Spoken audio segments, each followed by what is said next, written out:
కాంగ్రెస్ గురించి మాట్లాడుకుంటే షర్మిల గారు వ్యక్తిగత రాజకీయం చేస్తున్నారా, నిజంగా నిర్మాణాత్మక ప్రతిపక్ష పాత్రలో ఉండి రాజకీయం చేస్తున్నారా? ఆవిడ కాంగ్రెస్ పార్టీ పగ్గాలు చేపట్టిందే జగన్ని గద్దెదించడం, జగన్ని రాజకీయంగా అంతం చేయడం.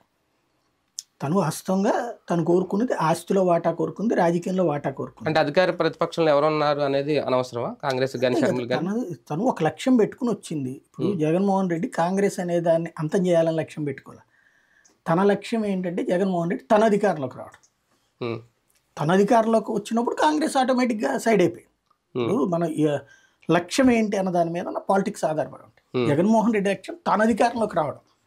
ఏంటది అంటే కాంగ్రెస్ అనేటువంటిది వారసత్వ రాజకీయాలను ప్రజలు అనుమతించరు. కాంగ్రెస్ వల్లనే వారసత్వ రాజకీయాలు నడుస్తున్నాయి. వివిధ రాష్ట్రాల్లో ఎవడన్నా ఉంటే నాయకుడు మా చెప్పు చేతలో మేము భిక్ష వేస్తే బతుకుతున్నాడు అని ఫీల్ అవుతుంది.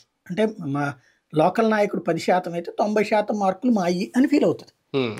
అంటే చెట్టు పేరు చెప్పుకుని కాయలు అమ్ముకోవాల్సిందే తప్పించి మీరు డైరెక్ట్గా మీకు అంత సీన్ లేదని భావిస్తుంది. అంతే కదా. మా వల్ల మీరు అందరూ డబ్బులు సంపాదించుకున్నారు, పారిశ్రామికవేత్తలైనా వ్యాపారవేత్తలైనా, మీరు మంత్రులైనా ఎమ్మెల్యేలైనా ఎంపీలైనా.